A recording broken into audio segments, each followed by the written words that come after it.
तो आज हम लोग 9th गणित अध्याय 1 संख्या पद्धति देखेंगे जो वर्मा टुडे से है। तो पहला जो प्रश्न है, सबसे छोटी भाज्य संख्या है। तो भाज्य संख्या जो 2 से पूरी भाग जाता है उसको कहते हैं। तो सबसे छोटा भाज्य संख्या हम लोग का क्या होगा? 2 तो नहीं जाएगा किसी से। 4 जो है, 4 2 से जा रहा है पूरी भाग, इसलिए ऑप्शन नंबर बी जो है सो सही होगा। लिखेंगे ऑप्शन नंबर बी, ये 4 जो सही होगा हम लोग के लिए। अगला प्रश्न जो है, कौन सी संख्या ए और बी के बीच स्थित है? तो ए और बी के बीच स्थित है, ये परिमेय संख्या निकालने का फॉर्मूला से दिया गया है। तो a प्लस बी बाई 2 किसका होता है? a प्लस बी बाई 2 परिमेय संख्या निकालने का जो फॉर्मूला है। तो ऑप्शन नंबर जो है बी हम लोग का सही होगा।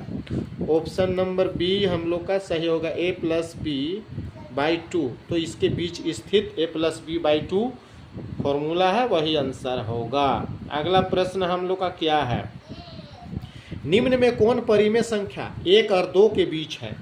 1 और 2 के बीच स्थित, तो 1 और 2 के बीच में कौन सा परिमेय संख्या होगा? भाग देने पर 1 पॉइंट कुछ होगा और 2 से पहले होगा। तो 1 को 2 से भाग देंगे 0 पॉइंट आएगा। फिर 3 को अगर 2 से भाग देते हैं 2 1 2, तो यही आंसर होगा बी नंबर 3/2। 3/2 बी नंबर, क्योंकि 3 को 2 से भाग देंगे तो जरूर 2 1 2 1 पॉइंट कुछ आ रहा है। तो हमको 2 पॉइंट 1 पॉइंट कुछ और 2 से पहले होना चाहिए था। तो ऑप्शन नंबर बी सही आंसर होगा।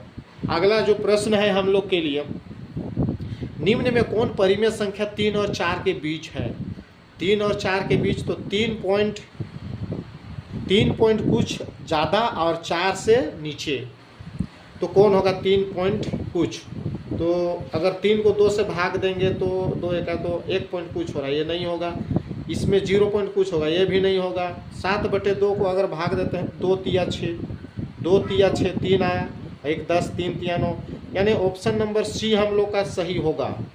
Option number c 7/2। तो बिल्कुल समझ में आ रहा होगा आप लोगों को, तो आप लोग ज़रूर लाइक कीजिएगा। काउंटिंग कर रहे हैं 1 2 3, हाँ ज़रूर आप लाइक कर चुके हैं। अगला नंबर देखते हैं हम लोग, क्वेश्चन नंबर 5। 2 तथा 3 के बीच निम्न में से कौन सी परिमेय संख्या है?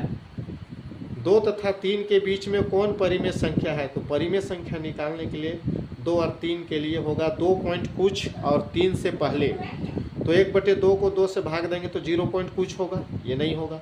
2 को 5 से देंगे, ये भी नहीं होगा। 5 को 3 से देते हैं तो यहाँ पर 3 1 3 नहीं हो रहा है। 5 को 2 से भाग देते हैं बेटा, तो 5/2 होगा। तो करके देखते हैं 5/2, तो 2 दूना 4 हुआ। देखो 2 1 आया, पॉइंट दे 0, 2 25 10, तो इस तरह से 2.5 आया। तो यहाँ पर 2 पॉइंट कुछ और 3 से पहले, अर्थात 2.5। सही आंसर मेरा डी होगा। सही आंसर मेरा डी होगा, 5/2। अगला प्रश्न क्या कह रहा है देखेंगे, पाई क्या है? तो हम लोग जानते हैं पाई एक अपरिमेय संख्या है, लेकिन पाई का मान अगर 22/7 हो तो परिमेय संख्या होगा। इसलिए पाई क्या है? तो पाई एक अपरिमेय संख्या। तो सही आंसर मेरा अपरिमेय संख्या होगा, ये ऑप्शन नंबर बी होगा। तो आप लोगों को बिल्कुल समझ में आ रहा होगा। अगला प्रश्न जो है हम लोग का, देखते हैं हम लोग क्या प्रश्न है। तो देखेंगे अगला प्रश्न, शून्य क्या है? शून्य क्या है? शून्य क्या है? तो इसको जानने के लिए हम लोग आगे देखेंगे। परिमेय संख्या है, अपरिमेय संख्या है, प्राकृतिक संख्या है, कोई नहीं, तो कौन सा आंसर सही होगा? तो शून्य को हम लोग देखेंगे 0 लिखेंगे, इसके नीचे 1 कर देंगे तो p/q के रूप में होगा। अर्थात हमको बिल्कुल समझ में आ गया है कि 0 किस तरह का है? परिमेय संख्या। जो p/q के रूप में होता है वह परिमेय संख्या होता है। सही आंसर होगा हम लोग का ए नंबर सही आंसर होगा। तो आई होप आप लोग को समझ में आ गया होगा। तो ज़रूर लाइक और सब्सक्राइब कीजिएगा और बेल आइकन को दबाइएगा। धन्यवाद।